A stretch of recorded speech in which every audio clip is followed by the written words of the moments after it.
Hello friends, आज हम discuss करने वाले हैं एनएमडीसी के बारे में। आफ्टर लॉन्ग टाइम मैंने एनएमडीसी के ऊपर एक वीडियो बनाना इंपॉर्टेंट समझा, क्योंकि ये 100 के बहुत करीब है। अगर 100 ये तोड़ता है तो 80 तक ये स्टॉक गिर सकता है। जिस तरह से कमोडिटीज प्राइस में हमने गिरावट देखा, हिंडाल्को हो, जेएसपीएल हो या फिर वेदांता, सारे स्टॉक में हमने करेक्शन देखा फ्रॉम टॉप लेवल।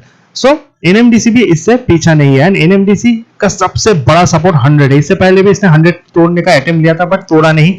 फिर से ये 105 के करीब है। जिस तरह का फॉल है, आई होप के टुमारो या फिर डे आफ्टर टुमारो ये 100 तोड़ने का अटेम्प्ट ले भी सकता है। सो आपको इस टाइम क्या करना चाहिए? हालांकि एवरेज ब्रोकर टारगेट 175 है। सो अगर आप एक लॉन्ग टर्म इन्वेस्टर हो, सो अभी वेट करें। अगर 100 तोड़ता है, 90 तक फिसलता है, 80 तक फिसलता है, वहां पे आपको लेना चाहिए।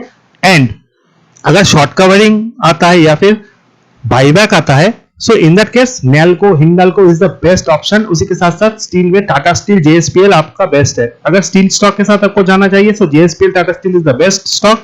एंड एल्यूमिनियम में आपको Hindalco and Nalco is the best pick. So NMDC is not the best buying pick, but definitely अगर ये ज्यादा गिरता है, सो इन दैट केस आपको थोड़ा थोड़ा करके स्टॉक को भी एक्यूमुलेट करना है। ट्रेडर्स का बहुत ही फेवरेट स्टॉक है, there is no doubt on that. Price to earning 3.3 is very attractive. Most important thing for this particular stock is, अगर कमोडिटीज साइकिल फिर से घूम जाता है, यानी कमोडिटीज के प्राइस बढ़ने लगते हैं, सो डेफिनेटली शार्प पुलबैक हम देख सकते हैं। एंड इन दैट केस ये 140 150 तक भी जा सकता है ना। अगर हम स्टॉक का टेक्निकल्स देखें, टेक्निकल में सबसे इंपॉर्टेंट है RSI, relative strength index and money flow index, जो शॉर्ट टर्म में स्टॉक के मूवमेंट को बताता है। 70 के ऊपर स्टॉक ओवरबॉट होता है, 30 के नीचे ओवरसोल्ड। आरएसआई में इसका स्कोर है 37.8, एमएफआई में इसका स्कोर है 36, यानी ओवरसोल्ड अभी तक हुआ नहीं। बट जिस तरह का ये मूवमेंट दिखा रहा है, आई होप कि 100 नीचे जाने के बाद ये 90 तक शार्प गिर सकता है। एंड दैट केस ये ओवरसोल्ड हो सकता है। तब आप एक शार्प पुलबैक के लिए या फिर शॉर्ट कवरिंग के लिए स्टॉक में पोजीशन बना सकते हो as a trader. But NMDC is a very risky stock to invest. वही इस स्टॉक पे बाई करे जो बहुत ही रिस्की ट्रेडर है ना। आपको स्टिक स्टॉप लॉस के साथ ट्रेल करना चाहिए, क्योंकि गिरावट में सबसे गिरने वाला स्टॉक भी यही रहेगा इन अ फ्रंट टाइम। एंड अगर आपको बाइंग करना है, so Hindalco, Nalco definitely is the best pick for you in the aluminum segment. but सारे मेटल साथ साथ बढ़ते हैं, साथ साथ गिरता है। And 100 level is a make और ब्रेक लेवल।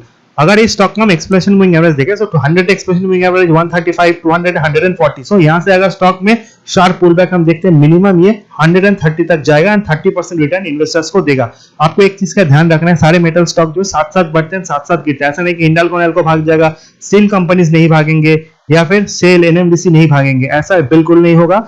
एंड गिरेंगे तो सारे साथ साथ गिरेंगे। कमोडिटीज का काम ही ऐसा ही होता है। सो इन दैट केस 100 आपके लिए बहुत ही एक इंपॉर्टेंट लेवल है। अगर आप इस स्टॉक का 1 वीक लो देखोगे, 104 जो आज का है, 1 मंथ तो 101 है। इससे पहले भी स्टॉक ने इस लेवल को टच किया, फिर हमने एक बाउंस बैक देखा, फिर स्टॉक में हमने करेक्शन होते हुए देख रहे हैं। So 100 is a very important level. Pull back में 130-40 तक ये स्टॉक आपको रिटर्न दे सकता है। Financials are very important, but financials में देखने लायक कुछ है नहीं, क्योंकि लास्ट क्वार्टर का रिजल्ट तो बहुत ही अच्छे रहे। 7000 करोड़ का रेवेन्यू आया, one of the highest revenue in the last 10 quarter. And net profit 1817 crore था। हालांकि कंपेयर टू लास्ट 2-3 क्वार्टर से नेट प्रॉफिट में थोड़ा गिरावट हम होते हुए देख रहे हैं। एंड अगर ऐसा ही चलता रहा, सो जिस तरह कमोडिटीज प्राइस में हमने गिरावट देखा, रेवेन्यू अच्छे आने के बावजूद मार्जिन प्रेशर रहेगा एंड नेट प्रॉफिट 3 डिजिट तक भी स्लिप हो सकता है। इन दैट केस स्टॉक और भी गिर सकता है। हालांकि बहुत सारा प्राइस जो है डिस्काउंटेड है, बट स्टिल यहां से भी 20% का डाउनफॉल इस स्टॉक में हम होते हुए देख सकते हैं। I am not saying that ये बहुत नीचे जाएगा, बट डेफिनेटली 80 तक तो जा ही सकता है। अगर 100 का साइकोलॉजिकल लेवल ये ब्रेक करता है, तो इन दैट केस आपको शॉर्ट करना है with a stop loss of 100। At that point don't do anything, क्योंकि 100 सपोर्ट लेके ये फिर से ऊपर की तरफ जाने का भी मूवमेंट देख सकता है। सो किसी भी तरफ का डायरेक्शन देख सकता है, depends on US market and global commodity market में क्या डिमांड एंड सप्लाई होता है उसके ऊपर। अगर हम इस स्टॉक का पीयर्स कंपैरिजन करें, so it's completely from mining segment. And mining segment में जितने भी कंपनीज है, उसमें एनएमडीसी, कोल इंडिया, मोइल, वेदांता, ये सारे कंपनीज है। एंड अगर आपको एक ही स्टॉक के साथ जाना है जो माइनिंग पे आता है, Vedanta is the best choice for, जिसमें सारे कमोडिटीज का आपको एक कंबाइंड पैकेज देखने को मिलेगा। सेकंड एनएमडीसी, कोल इंडिया, आप प्रोपोर्शन के हिसाब से बाय कर सकते हो, बट कोल इंडिया उतना गिरा नहीं जितने कि एनएमडीसी गिरा। सो बाउंस बैक में सबसे ज्यादा रिटर्न एनएमडीसी जैसे स्टॉक ही आपको देंगे। आपको हॉराइजन 2 साल का होना चाहिए। So wait and watch.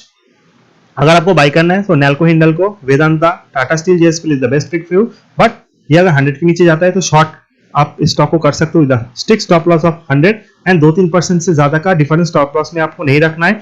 And definitely global sentiment, global market and commodities market को ट्रैक करने के बाद ही आपको डिसीजन लेना है।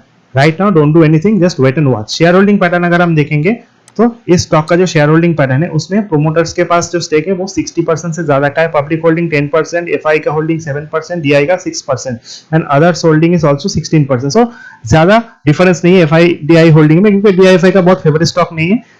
सिर्फ जो म्यूचुअल फंड है जो मेटल स्टॉक के साथ काम करते हैं अकॉर्डिंग टू मार्केट प्रोविजन, उनके पास थोड़े बहुत स्टेक्स है, but overall public holding is also 10%, जो ये दिखाता है रिटेल इन्वेस्टर के लिए बहुत ही फेवरेट स्टॉक है एंड ट्रेडिंग करने के लिए तो बेस्ट स्टॉक है। So definitely at that moment wait and watch. 100 के नीचे जाता है तो 100 स्टॉप लॉस लेकर आप सेल करो, टारगेट ऑफ 80, 100 के ऊपर सस्टेन करता है सो 100 आपका स्टॉप लॉस है, बाई कीजिए 130, depend on the market sentiment and global commodity cycle. And आपको मेटल को बाई करना है, so Nalco Hindalco, JSW steel and Tata steel is the best pick for you. आप उसके साथ स्टे रहिए एंड लॉन्ग टर्म के लिए अगर होल्ड करते हो तो यहाँ से आपको अच्छा खासा रिटर्न मिलेगा। This is all about NMDC and this is my review. Video informative अच्छा लगा, चैनल को लाइक सब्सक्राइब शेयर करना बिल्कुल मत भूलिए। See you in the next video, till then good bye.